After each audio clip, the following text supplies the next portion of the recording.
자, 오늘은 주일이지만 또 현충일입니다. 1시간 정도 전에 오랜만에 사이렌을 들었어요. 갑자기 이제 마음이 뭉클하고 감개가 무량하더라고요. 되게 오랜만에 들어본 사이렌입니다. 해외에 오래 있었기 때문에 또 오랜만에 들어보는 것 같은데, 오늘이 주일이지만 또 현충일이죠.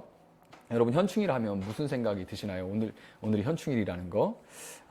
공휴일이라는 게 떠오를 겁니다. 먼저 공휴일이라는 거. 그런데 하필이면 주일이라는 거죠. 그래서 억울하다. 이거 뭐 대체 휴일도 아닌데 이렇게 휴일이, 공휴일이 주일이랑 겹쳐서 너무 억울하다, 이렇게 생각하시는 분들도 있을 겁니다.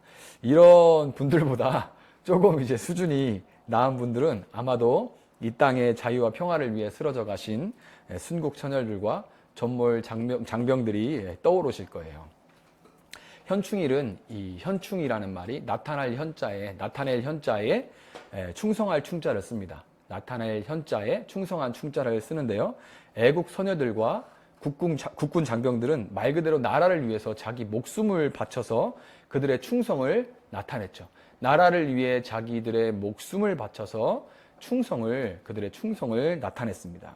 성경은 여러분과 저를 하나님의 소유요, 시민권이 하늘에 있는 하나님 나라의 시민이라고, 하나님 나라의 백성이라고 우리를 이렇게 칭하시는데요. 동시에 우리는 하나님 나라의 백성이자 동시에 우리는 우리가 발을 딛고 있는 이 땅, 어느 나라의 영토죠? 대한민국의 영토죠. 그래서 우리는 한국인인 겁니다. 이 영토에 살기 때문에 우리는 한국인인 거고, 그리고 동시에 세종 시민, 또 공주 시민이기도 합니다. 이게 마치, 잘 생각해 보면 마치 이중 국적자와도 유사해요. 이중 국적자와도 유사합니다. 여러분과 제가 만약에 이중 국적자라면 과연 우리는 어떤 정체성을 가지고 살아야 하고, 또 어떻게 하면 충성을 나타내면서, 우리가 속한 나라들의 충성을 나타내면서 살 수가 있을까요? 우리는 어떤 정체성을 가지고 살아야 하고, 또 어떻게 우리가 속한 나라들의 충성을 나타내면서 현충하면서 살 수가 있을까요? 이 쉽지 않은 문제입니다. 이게 쉽지 않은 이 문제에 대해서 오늘 주님께서 성경을 통해서 우리에게 지혜를 주실 줄을 믿습니다. 자, 요한복음 4장을 보면 예수님은 사마리아 여인과 대화를 하시죠. 예수님이 사마리아 여인과 대화를 하실 때 예수님이 자기를 나는 유대인이다, 유대인 남자다, 이렇게 소개를 하십니다. 그렇게 자기가 유대인이라고 밝히시죠. 그런데 요한복음 18장 35절 36절에 예수님이 빌라도와 대화하는 장면이 있어요. 대화라기보다는 빌라도가 거의 신문하는 장면이지만 어쨌든 예수님과 빌라도가 대화를 하는 장면이 나오는데요. 빌라도가 이렇게 물어봅니다. 네 나라 사람과 대제사장들이 너를 내게 넘겼으니 네가 무엇을 하였냐? 너가 뭐 했냐? 이렇게 물어봅니다. 그때 예수님이 뭐라고 답하시냐면요. 내 나라는 이 세상에 속한 것이 아니니라. 내 나라는 이 세상에 속한 것이 아니니라. 이렇게 답을 하세요. 이와 같이 유대인이지만 유대 나라에 속한 것은 아닌, 유대인이지만 유대 나라에 속하지는 않았다는 것이 예수님의 정체성이었습니다. 이런 정체성, 유대인이지만 유대 나라에 속하지는 않은 이런 정체성을 베드로전서 2장 11절에서는 거류민과 나그네와 같다고 이렇게 표현합니다. 거류민과 나그네와 같다, 이렇게 표현을 해요. 이 베드로전서 2장 11절을 다른 번역본으로 보면, 여러 성경 번역본이 있잖아요. 다른 번역본을 보면 타지인이라고 얘기를 하기도 하고요. 그리고 이방인, 그리고 추방된 자, 이렇게 번역을 하기도 합니다. 저는 외국에 오래 살았기 때문에 많은 교민들의 삶을 봐왔거든요. 외국에 살면서 영국이나 중국이나 아프리카나 이렇게 외국에 살면서 그 교민들의 삶을 봐왔는데, 이 거류민, 이방인, 나그네, 타지인, 추방된 자 이런 표현들이 뭘 의미하는지를 너무너무 잘 알아요. 이거는 한국에 사는 분들보다는 외국에 있는 분들이 더 많이 느낄 수가 있습니다. 나그네와 이방인의 삶은 아무리 그 나라에 오래 살았고 그 나라의 문화를 이해한다고 해도 어쩔 수 없이 본질적인 부분에서는 다름을 경험할 수밖에 없습니다. 본질적인 부분에서는 달라요. 다르고 그 나라에 어떤 일이 있을 때마다 아프리카에 있을 때도 그 나라의 어떤 정치적인 긴장이나 어떤 일이 있을 때마다 제일 먼저 1차적으로 표적이 되는 긴장 속에서 살아갈 수밖에 없는 게 이방인, 나그네, 추방된 자, 타지인의 삶인 겁니다. 오늘 본문인 예레미야 29장에는 이런 이방인의 상태에 놓여 있는 이스라엘 백성들의 처지가 기록되어 있습니다. 이스라엘 백성들이 이제 유다가 함락되고 바벨론의 포로로 잡혀갔죠. 이런 상태에 놓여 있는 유대인들의 이스라엘 백성들의 처지가 기록되어 있는데요. 하나님은 선지자 예레미야를 통해서 바벨론의 포로로 잡혀간 이스라엘 백성들에게 편지를 써서 하나님의 뜻을 전하라고 말씀하셨습니다. 자, 이 하나님의 뜻을 보면 한번 우리 성경 봉독 아까 한 부분 다시 볼게요. 보이시죠?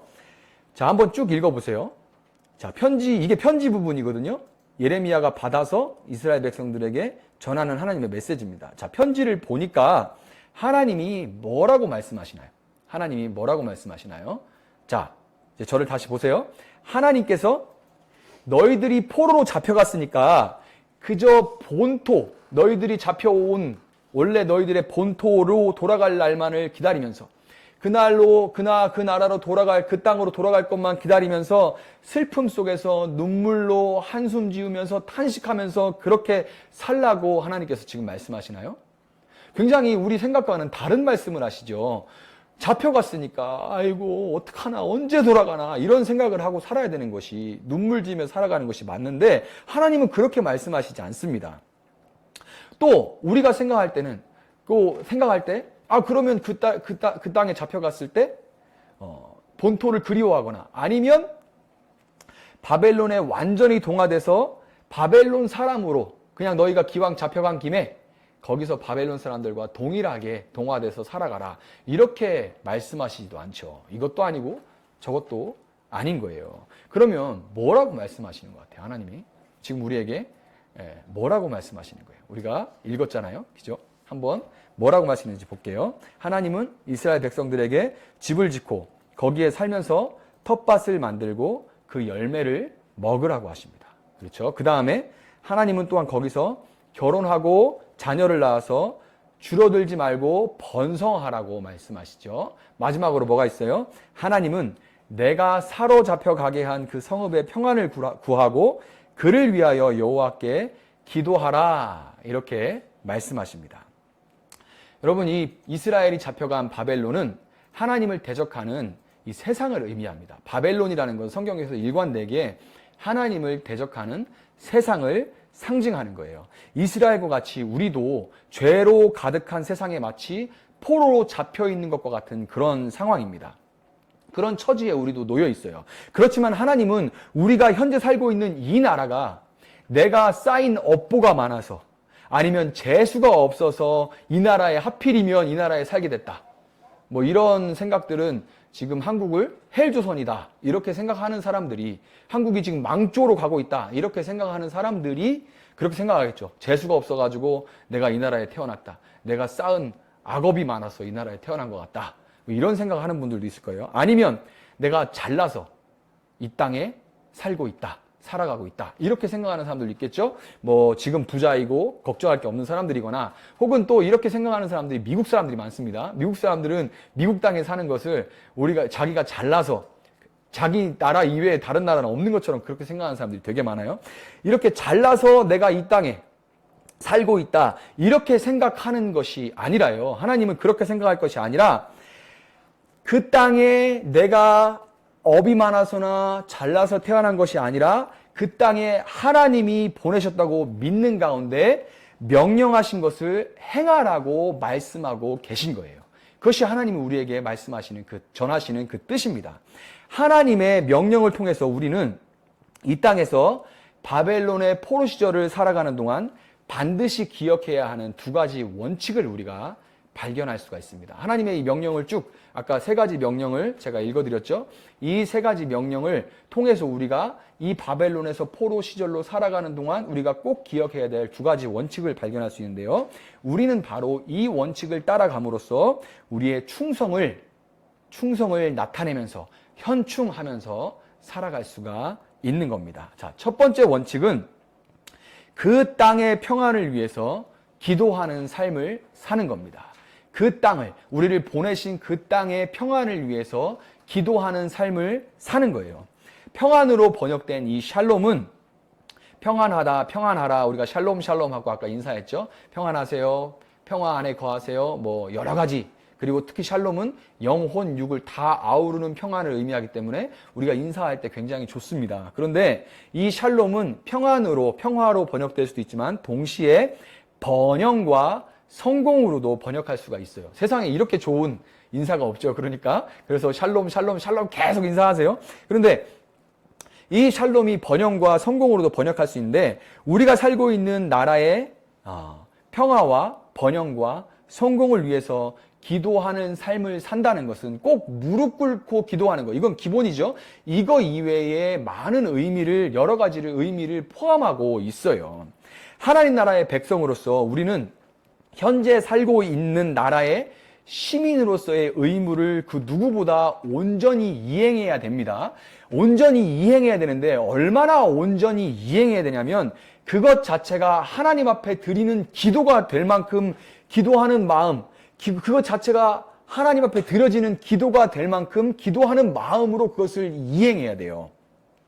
여러분, 시민의 의무가 무엇이 있나요? 우리가 대한민국 시민, 세종 시민, 공주 시민, 뭐 여러 가지 여러분이 지금 땅에 발 딛고 있는 그곳의 시민인데 특별히 이 대한민국 시민으로서의 의무가 뭔가요? 여러분, 네 가지인데요. 아마도 학교 다닐 때 사회 수업을 열심히 들었으면 기억을 하실 겁니다. 시민의 의무 네 가지가 있는데요. 사회 수업을 열심히 했으면 기억날 거예요.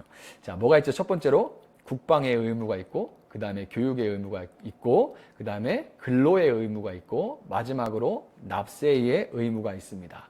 자, 이 네 가지가 시민의 의무인데요. 국방의 의무는 외국의 침략으로부터 국가의 독립을 유지하고 영토를 보존하기 위한 국토 방위의 의무를 말합니다.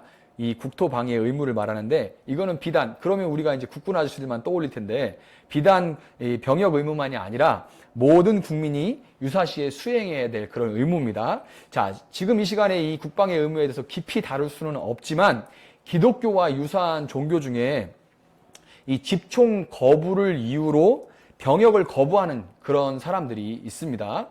특정 종교를 지금 거론하긴 뭐하지만 어쨌든 여러분 들면 다 아시는 얘기들이죠. 개인의 신념이야 자유고 최근에 인권 보장의 강화로 신념에 따라서 군복무를 대체할 수 있게 된 것은 좋은 일입니다. 좋은 일인데 그들이 주장할 때 하나님은 사랑이신데 어떻게 살생을 위해서 만들어진 총을 잡을 수가 있냐? 그래서 나는 총을 잡을 수가 없다. 그래서 난 군대에 못 간다. 이렇게 주장하는 거에서는 문제가 있습니다. 영토 확장을 위해서 다른 나라를 침략하거나 특정 집단의 야욕을 위해서 타인의 생명을 빼앗는 것은 절대로 용납되면 안 되는 일이에요. 분명히 말합니다. 영토의 확장, 하나님이 주신 그 땅 이외의 영토의 확장 혹은 그리고 개인의 어떤 특정 집단의 야욕을 위해서 사람들의 생명을 괴롭히고 빼앗는 것은 절대로 용납되면 안 되는 일이기 때문에 여러분이 신앙이 있다면 항명을 해서라도 총을 드는 것을 거부해야 됩니다.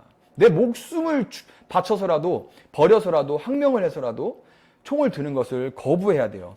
미얀마 사태에도 시민을 향해 총을 드는 것을 거부하기 위해서 타령하는 군 장교들이 속출하고 있죠.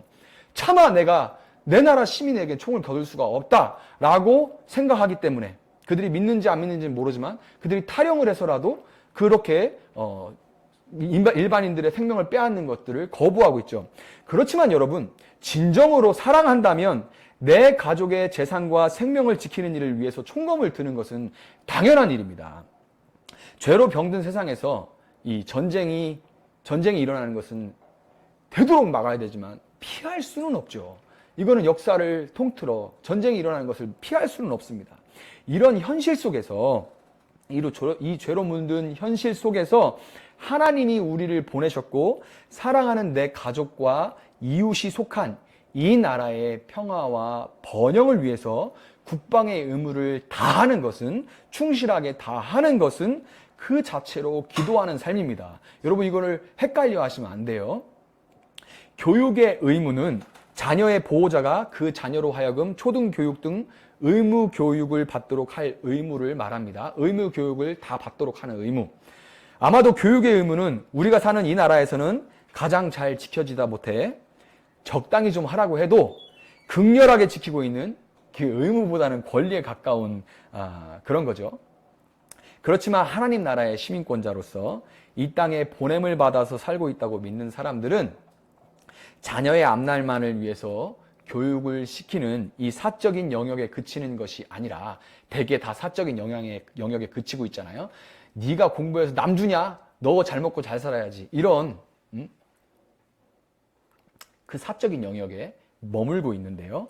우리는, 믿는 자들은 그 자녀가 믿는 자로 살 수 있도록 하나님의 말씀을 가르치고, 또한 이 땅의 번영과 행복을, 성공을 위해서 이바지할 수 있는 공적인 영역에 대한 비전을 품을 수 있도록 가르치고 교육을 해야 되는 더 높은 단계의 의무가 예수 믿는 시민들에게는 있는 거예요. 자, 다음으로 뭐가 있죠? 세 번째, 근로의 의무가 있습니다. 근로의 의무는 국가가 공공 필요에 의해서 근로를 명할 때 복종하라 하는 그런 국민의 의무입니다. 국가가 공공 필요에 의해서 근로를 명할 때 그 명령에 복종하는 거. 자, 이 의무를 잘못 이해하게 되면, 근로의 의무니까요, 현재 취업을 준비하는 사람, 취준생이나 아니면 일할 수 없는 노약자 같은 경우는 국민이 아닌 거냐 하는 그런 의문이 생길 수가 있어요.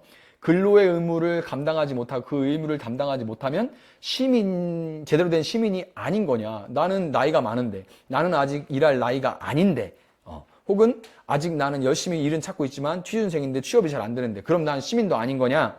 이렇게 생각할 수 있는, 오해할 수 있는 소지가 있지만 그런 얘기가 아닙니다. 이 의무는 공공의 필요를 위해 국가가 근로를 명할 때 복종의 의무를 가지는 거예요.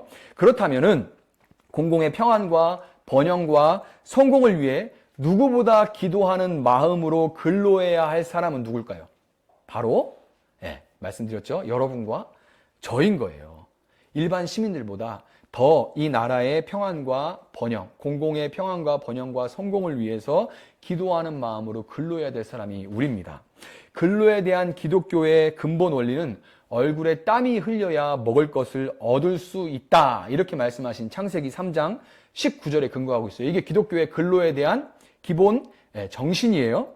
자, 그런데 이거를 그냥 문자 그대로 받으면 얼굴에 땀이 흘러야 먹을 것을 얻을 수 있다. 자, 이걸 글자 그대로 받으면 요즘같이 시원한 에어컨이 있는 사무실에서 책상에 앉아서 일하는 것은 뭔가 기독교의 원리에 맞지 않는다고 그렇게 생각하는 사람들이 있습니다. 일하면서도 뭔가 지금 기독교인답게 살고 있지 못해. 내가 땅을 파야 되는데, 내가 지금 땀을 흘려야 되는데, 이런 육체 노동을 해야 되는데, 막 이런 생각들을 하시는 분들이 있습니다. 그렇지만은 이 창세기 3장 19절의 말씀은 어떤 특정한 노동의 형태를 가리키는 것이 아니라 노동을 대하는 태도에 대한 말씀이에요. 노동을 대하는, 그 근로를 대하는 태도에 대한 말씀입니다. 인간이 죄로 인해서 타락한 이후에는 더 이상 그 이전에 하나님과 같이, 하나님이 명하신 대로 하나님을 따라서 하나님처럼 땅을 돌보고 그 땅을 평안하게 하려고 경영하는 그런 태도로 일하는 것이 아니라, 죄로 병들고 난 이후에는 그저 나 자신의 배만을 위해서 뼈 빠지게 쉼없이 일만 하다가 쉬지도 못해요. 왜?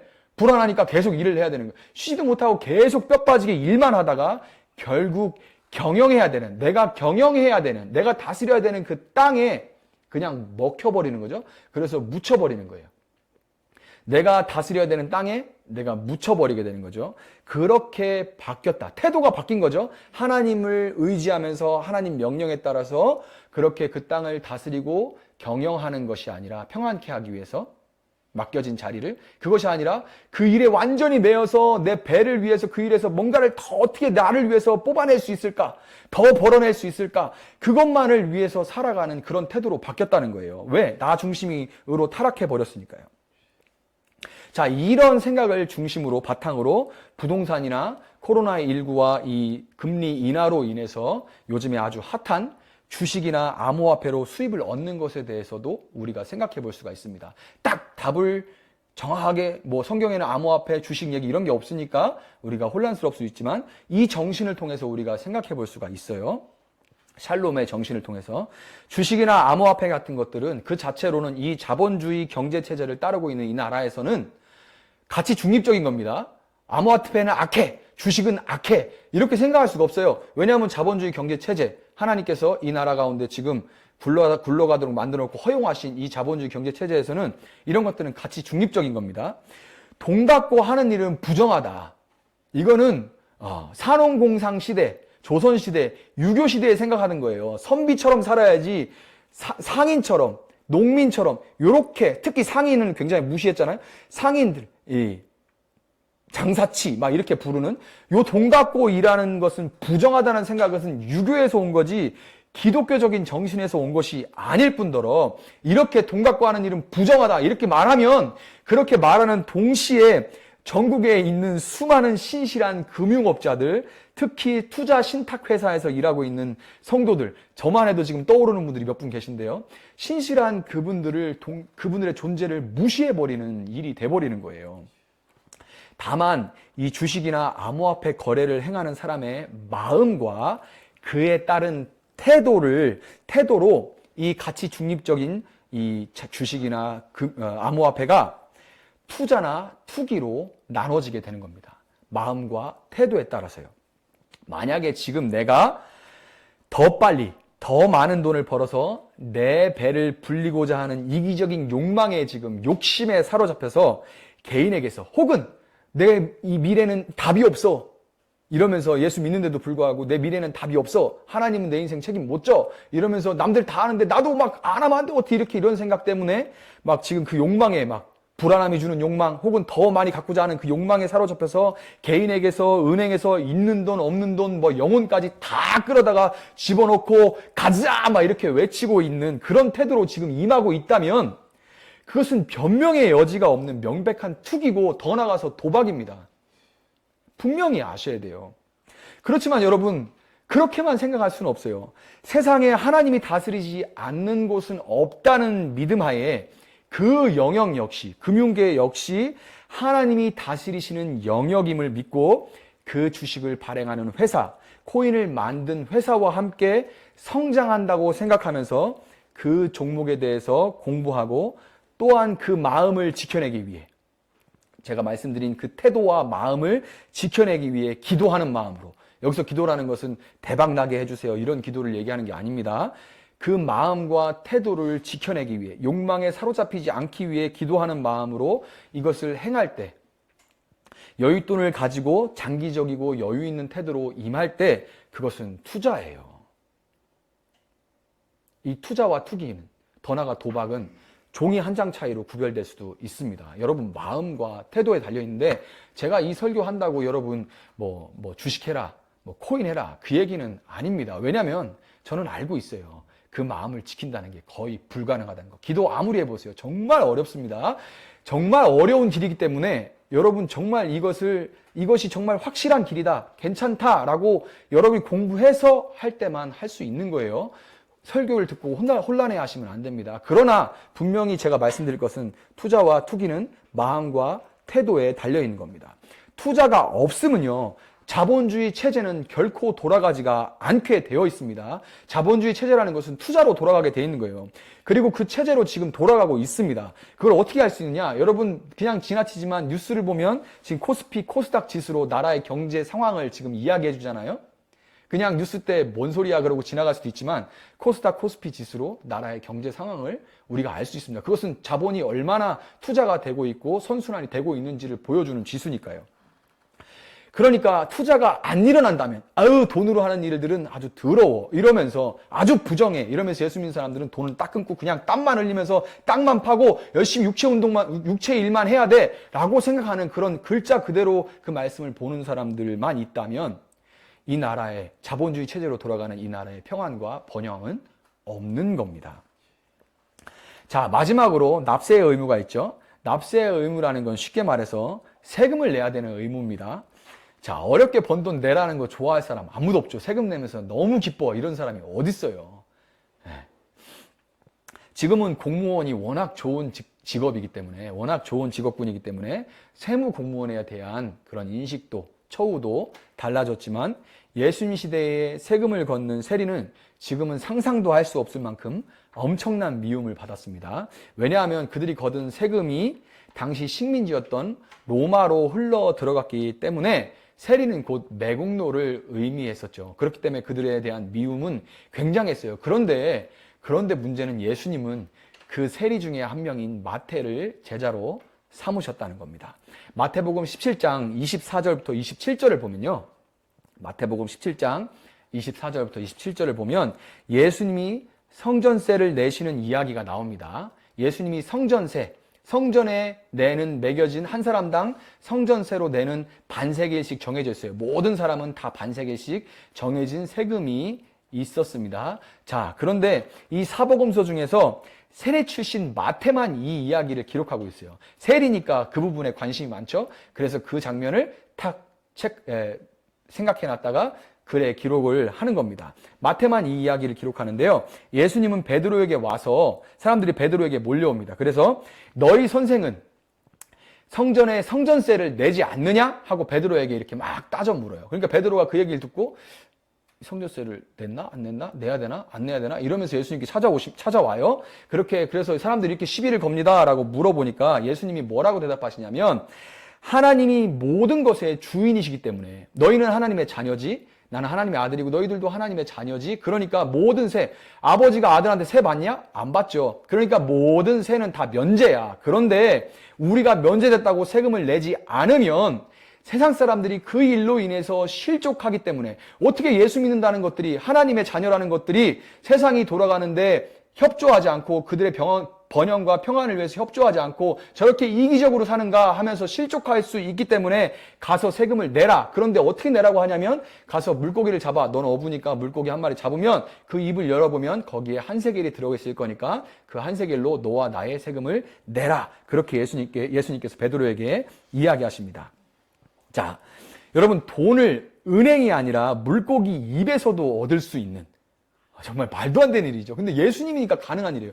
돈을 은행이 아니라 물고기 입에서도 얻을 수 있는 성전세가 내야 되는데 성전보다 오히려 크신 예수님이 성전세를 내셨다는 그 사실은 교회가 세금을 내는 것이 너무나 당연하다는 것을 보여줍니다. 교회가 세금 내는 건 너무 당연해요. 저는 이 문제 때문에 너무나 답답했는데요. 왜냐하면 종교세를 부과하는 일로 정말 오랜 기간 참 말도 많고 엄청나게 탈도 많았습니다. 너무 부끄러운 시간들이었어요. 왜? 성경에 이렇게 기록이 돼 있는데 가진 변명들을 대면서 안 내려고 했죠.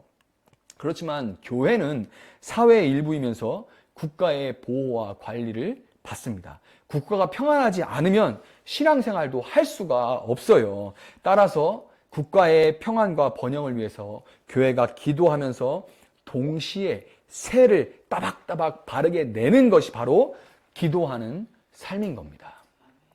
여러분, 제가 지금까지 성경적인 관점으로 시민의 4대 의무에 대해서 말씀드리면서 기도하는 삶이라는 이 첫 번째 원칙에 대해서 설명을 드렸는데요.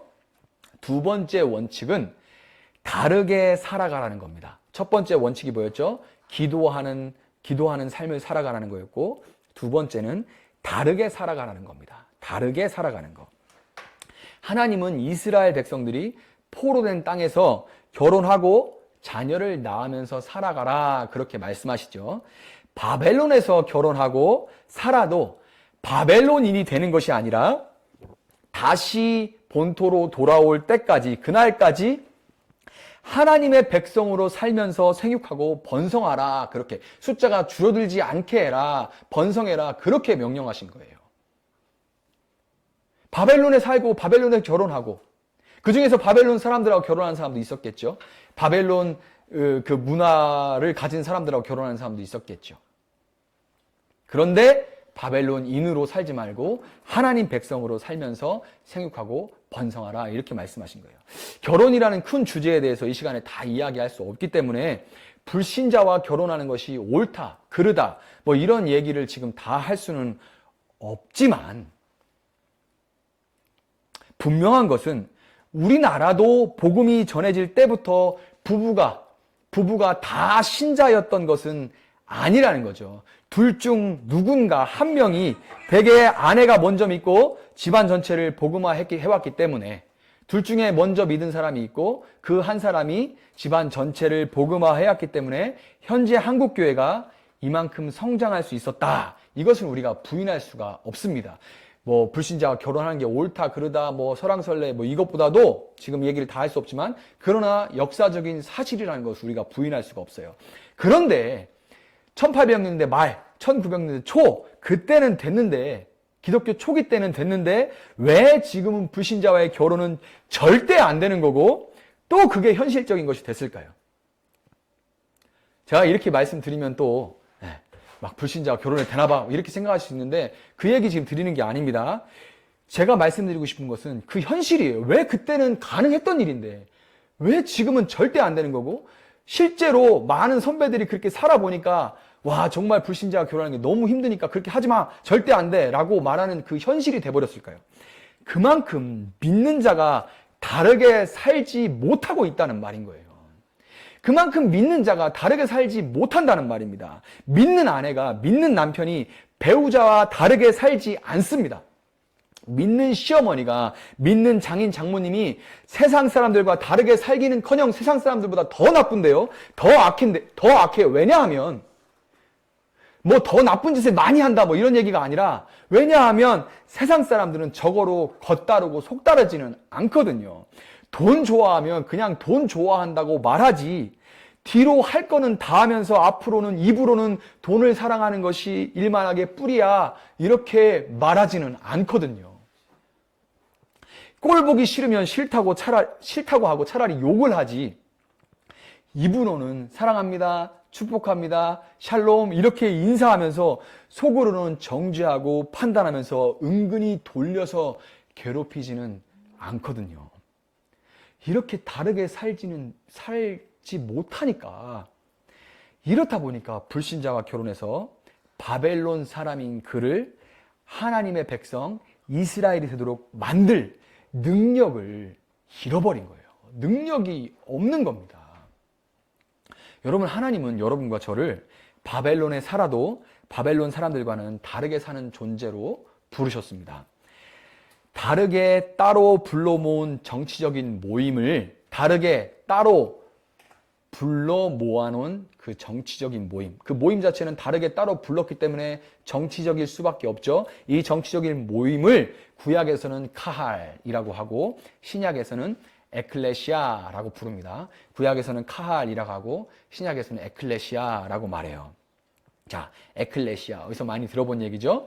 교회가 바로 에클레시아입니다. 원어로 교회가 에클레시아 또 카할이에요. 세상과 다른 공동체로 불러 모으셨기 때문에 교회는 태생적으로 정치적일 수밖에 없는 겁니다. 정치적일 수밖에 없어요. 그런데 우리는 지금 정치 딱 하면 떠오르는 게 있죠. 이 당 뭐 이런 게 떠오르잖아요. 세상에서 각 정당들은 진보와 보수라는 다른 가치를 추구하는 사람들의 모임입니다. 교회도 세상과 다른 가치, 즉 하나님의 사랑의 법을 추구하는 사람들의 모임이에요. 그렇기 때문에 세상에 당들이 있다면 교회도 교회당, 예수당인 거예요. 완전히 다른 법과 가치관을 따라가고 있는 사람들이 모인 겁니다. 그렇기 때문에 교회는 그 위에 있어야 돼요. 교회가 빨간색하고 파란색으로 나눠서 분열하면 절대로 안 되는 겁니다. 교회가 겉으로는 나라를 위한다고 하면서 속으로는 교계와 개교의 이익을 위해서 특정 정당을 지지하는 모습을 우리가 너무너무 쉽게 볼 수가 있죠. 그렇지만 여러분 모든 색이 어우러졌을 때 특정 색이 아니라 그 색이 다 어우러지면 빛이 되죠. 눈에 안 보이는 빛이 되는 거예요. 그리고 세상을 밝게 비추는 겁니다. 그저 이렇게 빛이 되는 것처럼 빛 대신 주님을 드러내야 하는 교회당, 예수당으로서 그런 일들은 당장 뭐 단견으로는 어떤 이득을 교계나 개교에 얻을 수 있을지도 모르지만 장기적으로 볼 때 교회가 그렇게 분열하고 그 안에서도 빨간 당, 파란 당, 노란 당 막 이렇게 싸우는 거는 스스로 무덤 파는 일을 하고 있는 겁니다. 스스로 무덤 파는 일을 하고 있는 거예요. 여러분, 교회는 오히려 색깔이 다름에도 불구하고 절대적인 진리 외에 다른 것들에는 양보하면서 예수 안에서 하나가 되는 모습으로 함께 나아감으로써 무엇이 다른가? 저 당은, 저 예수당, 교회당은 무엇이 다른가를 세상에 보여줘야 하는 대조 공동체, 대항 공동체가 되어야만 하는 겁니다. 교회가 대조 공동체, 대항 공동체로서 존재하는 그때 비로소 세상 사람들이 교회로 들어와서 입당하겠죠. 교회로 들어와서 결혼, 연합하여서 숫자가 줄지 않고 이 땅에서도 번성하고 줄어들지 않게 될 수 있다는 거 여러분 믿으시기 바랍니다. 자, 말씀 맺도록 하겠습니다. 저는 제가 중고등학생 때 아주 유명했다가 병역 문제로 지금까지 입국 금지 조치가 되는 어떤 가수로 인해서 이중 국적에 대한 부정적인 인식을 갖고 있습니다. 이중 국적자에 대해서 부정적인 인식은 그 모 가수로부터 시작됐다고 해도 과언이 아니죠. 그 가수는 한쪽 국가에서 인기와 부를 얻다가 정작 그 나라에서 무언가를 요구했을 때는 자기 필요에 의해서 결국 그 나라의 국적을 포기해버리는 바람에 저를 포함한 많은 사람들에게 상실감, 박탈감, 분노를 안겨줬습니다. 그게 얼마나 큰지 지금까지 벌써 몇 년이에요. 하나님은 우리를 당신의 백성이요 동시에 이 땅의 시민인 이중 국적자로 보내셨습니다. 하나님은 우리가 어차피 이방인이고 나그네고 뭐 타국인이고 이렇기 때문에 현재 사는 그 나라 일에는 일체 관여하지 않고 어차피 이 세상은 뭐 내가 머무를 곳이 아니다, 뭐 떠나갈 곳이다, 뭐 이런 생각, 나는 내 본향은 저곳이다, 뭐 이렇게 생각하는, 그렇게 이 땅의 일에는 일체 관여하지 않고 그저 그 가수처럼 자기만을 위해 살아가기를 하나님은 결코 바라시지 않습니다. 우리는 하나님이 시민의 4가지 임무를 온전히 수행하라고 우리를 이 땅에 보내셨다고 믿고 수행해야 돼요. 그리고 동시에 우리는 세상에 살지만 세상과 다르게 살아감으로써 이 땅 가운데 생육하고 번성해야만 하는 겁니다. 여러분, 이 땅에서 온전한 시민이 되는 것이 바로 하나님 나라의 시민으로서의 삶인 것입니다. 그렇지만 여러분, 죄로 병든 세상에서 살아간다는 것, 그것도 그 나라의 평안과 번영을 위해서 기도하고 다르게 살아간다는 것은 우리 입만으로는 불가능한 일이죠. 제가 막 힘주어서 외쳤지만 그러나 저도 알고 있어요. 이것이 얼마나 불가능한 일이고 우리가 그 의무들을 지키려 할 때 얼마나 많은 유혹들이 있고 우리가 세상의 수준을 넘어서서 그 위에 하나님의 시민으로서 이것들을 감당해야 될 때 그것이 얼마나 우리 능력 밖의 일인 것인지를 알고 있습니다. 그러나 여러분, 우리 앞에는 앞서가신 예수님의 발자국이 놓여 있습니다. 예수님은 유대인이지만 유대 나라에 속하지는 않은 이중 국적자로서 두 나라에 온전히 충성하셨어요. 심지어 예수님은 그 악법에도 순종하셔서 십자가에 달려 죽으셨죠. 우리가 온전한 시민이신 예수님이 우리보다 먼저 죽기까지 충성하심으로 우리를 거듭나게 하셨다는 것을 믿고 충성할 때 주님께서는 베드로에게 물고기를 잡아 그 입에서 동전을 꺼내서 새를 내게 하셨던 것처럼 우리로 이 이중 국적자의 삶을 능히 감당할 수 있는 능력과 하늘로부터의 채워주시고 공급해 주심을 통해서 우리를 그렇게 살아갈 수 있도록 해주신다는 것을 여러분 믿으시기 바랍니다. 예수님의 능력으로 그 모 가수처럼 입국 금지를 당하는 것이 아니라 이 세상 가운데 이 현충일에 여러분의 충성을 나타낼 수 있는 여러분과 또 우리 공동체가, 교회 공동체가 되기를 주님의 이름으로 축복합니다. 자,